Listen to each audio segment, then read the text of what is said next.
Before we start, tell me where you are listening from in the comments. Maybe you are someone who thinks successful people live charmed lives, protected from real danger. Maybe you assume that having wealth and private jets eliminates the risks that ordinary people face. Maybe you have never experienced a moment when you were supposed to die but somehow survived, and how that changes everything about how you understand purpose, time, and what you are meant to contribute to the world. This conversation is for you. I want to tell you about the day I should have died. The day when mechanical failure, human error, and pure chance combined in ways that should have killed everyone on board a small aircraft flying over the Mojave Desert. A day that changed my understanding of mortality, destiny, and the possibility that some lives are protected for reasons that extend beyond luck or coincidence. This was not about business risks, or financial losses, or any of the calculated dangers that come with building companies and pursuing ambitious projects. This was about facing actual death, accepting that I was going to die, and then somehow surviving an experience that should have been impossible to survive. Today, I want to share the story because I believe many people take their continued existence for granted, never fully grasping how fragile life is or how quickly everything can change. But I also want to share what happened after I survived, because sometimes near-death experiences provide clarity about purpose and priorities that cannot be gained any other way.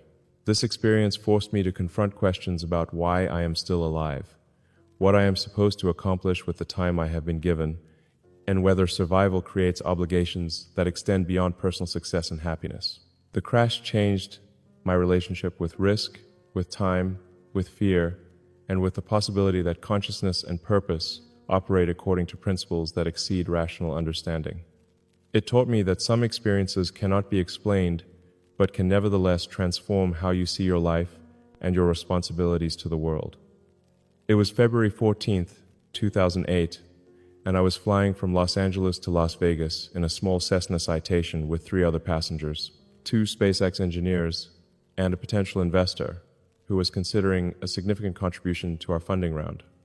We had been working 18-hour days trying to prove that a private company could successfully develop rockets, and this trip was supposed to be a brief break from the intense pressure we were under. The flight should have taken less than an hour. The weather was clear, the aircraft had been recently serviced, and our pilot was experienced with thousands of hours flying similar routes.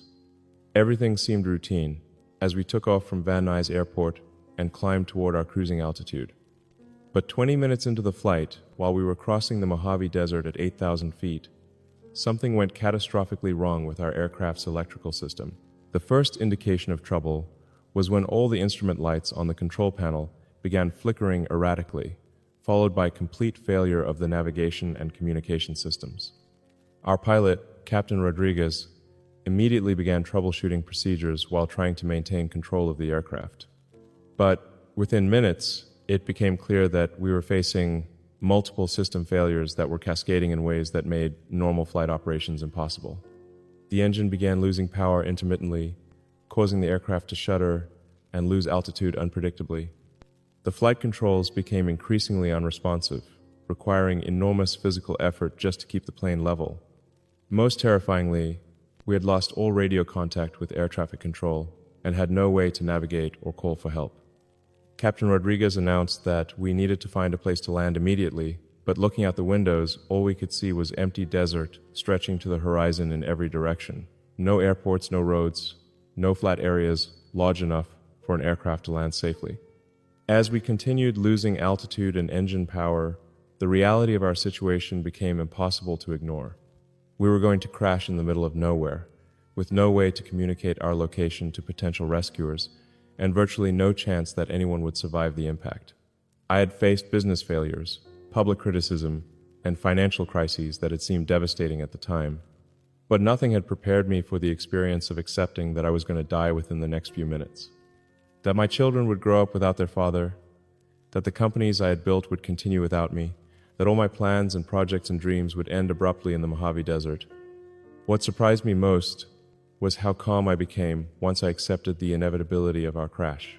Instead of panic or rage or desperate attempts to change our circumstances, I felt a strange peace that came from releasing my attachment to outcomes that were completely beyond my control. I found myself thinking about my children and whether I had been a good enough father to them during the time we had together. I thought about the employees at Tesla and SpaceX who were depending on the companies I had started to provide them with meaningful work and financial security. I thought about the technologies we were developing and whether someone else would continue that work if I was not there to drive it forward. But I also experienced something that I can only describe as a download of understanding about my life, my purpose, and the work I was meant to accomplish. As our aircraft continued its uncontrolled descent toward the desert floor, I had a sudden clarity about the projects I should be prioritizing, the problems that most needed my attention, and the contributions I was meant to make if I somehow survived this experience. I understood that my survival would not be about luck or coincidence, but about responsibility.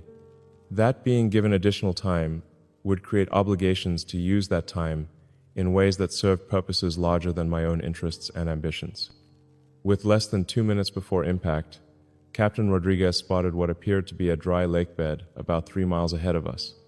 It was not an ideal landing site, but it was flat and long enough that we might be able to survive a crash landing if he could maintain enough control to reach it.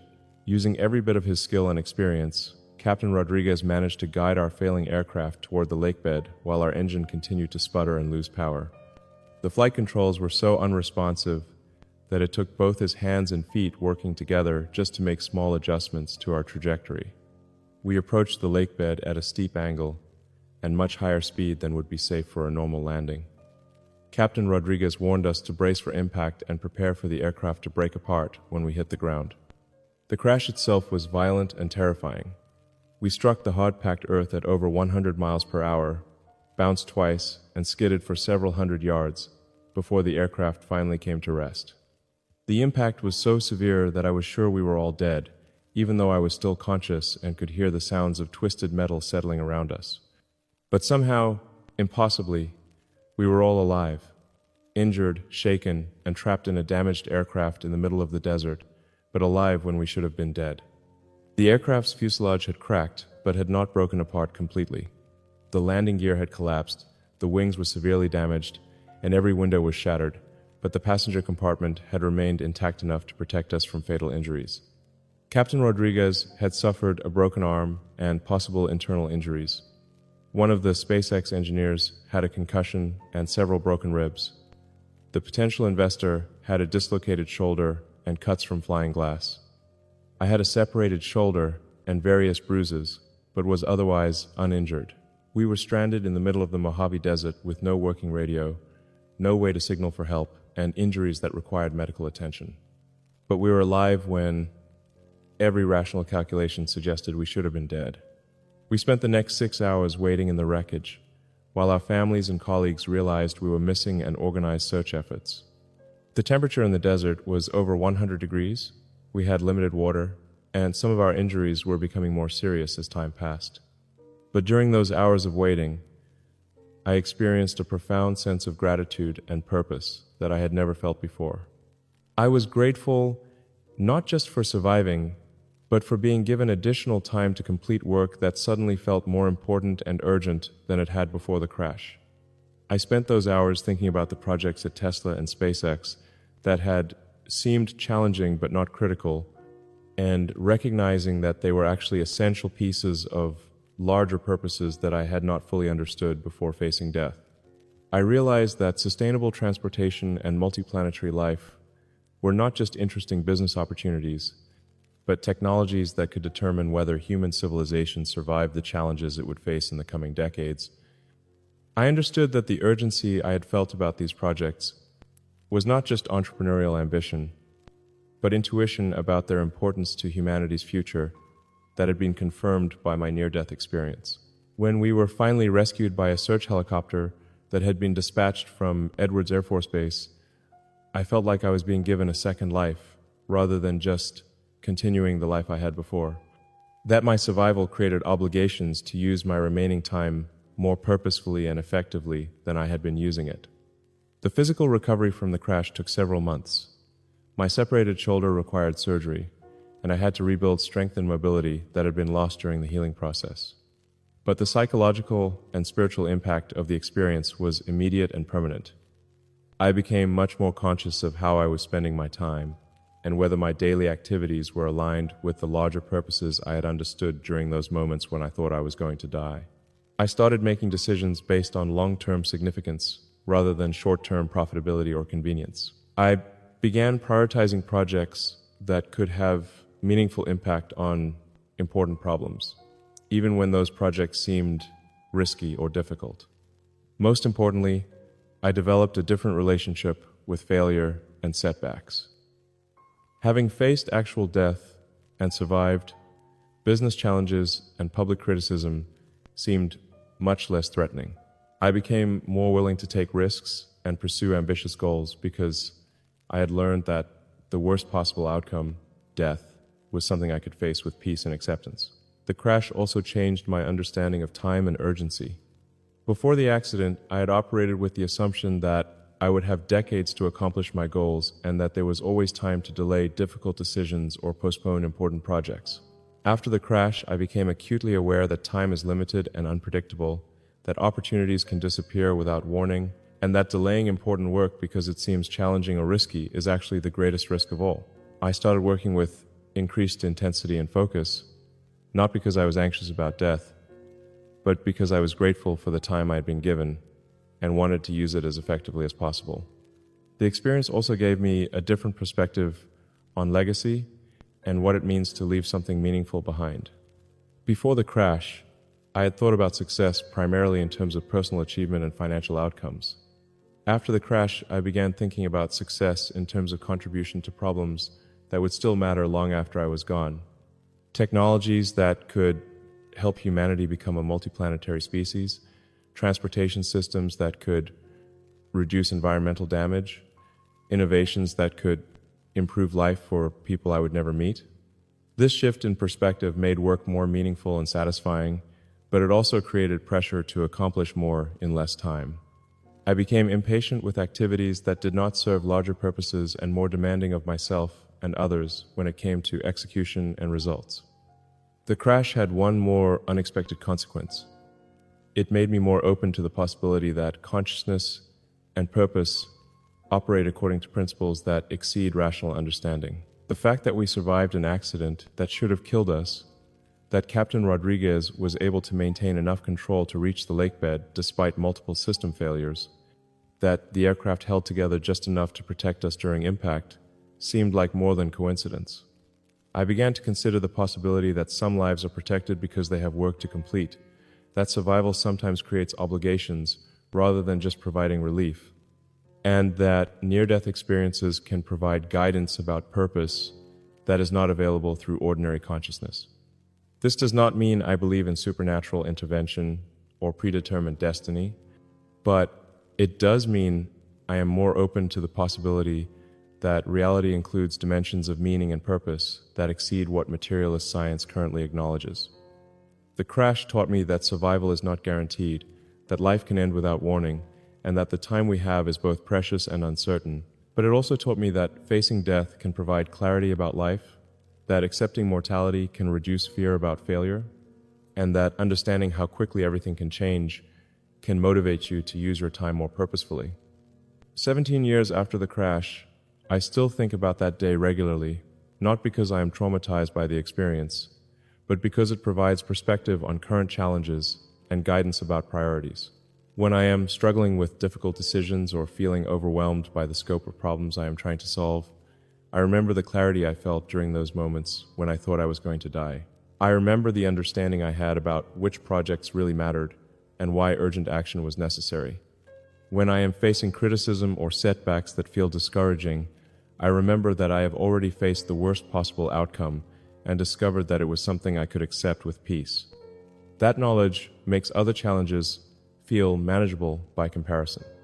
When I am tempted to delay important work because it seems too difficult or risky, I remember that time is limited and unpredictable, and that the greatest risk is not taking action when action is needed. The crash changed everything about how I understand my relationship with time, risk, and purpose. It taught me that survival can be a form of responsibility, that additional time should be used thoughtfully, and that facing mortality can reduce fear about everything else. I was supposed to die in that plane crash in the Mojave Desert in February 2008. The fact that I did not die that all four of us survived an accident that should have been fatal feels like more than luck or coincidence. It feels like being given additional time to complete work that matters, to contribute to solutions for problems that could affect humanity's future, and to use whatever capabilities I have been given in ways that justify the survival I should not have experienced. That sense of borrowed time has made every day since the crash feel more urgent and more precious. It has motivated me to work harder, take bigger risks, and pursue goals that seemed impossible before I learned that death is not the worst thing that can happen to you.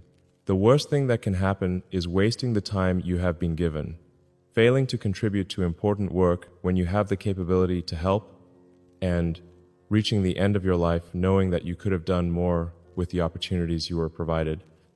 If you are someone who takes your continued existence for granted, who postpones important work because it seems challenging or risky, who lives as if you have unlimited time to accomplish your goals, I want you to know that life is more fragile and unpredictable than most people realize. But I also want you to know that understanding mortality can be liberating rather than frightening, that accepting the uncertainty of life can motivate you to use your time more purposefully, that facing your own death, whether literally or imaginatively, can provide clarity about what really matters and what work deserves your attention. Sometimes the most important insights come not from success or achievement, but from moments when everything you think you control is suddenly taken away from you. Sometimes survival teaches you more about life than comfort ever could. Sometimes being given additional time feels like being given additional responsibility, not just to enjoy your life, but to contribute something meaningful to the world while you have the opportunity to do so. Share this with someone who might need to be reminded that time is limited and precious, that survival can create responsibilities as well as relief, and that facing mortality can provide clarity about purpose. Subscribe if these conversations help you think about how to use your time more intentionally. And remember, none of us know how much time we have or when our opportunities to contribute might end. The question is not whether you will face mortality, but whether you will use the time you have been given in ways that justify the gift of your continued existence.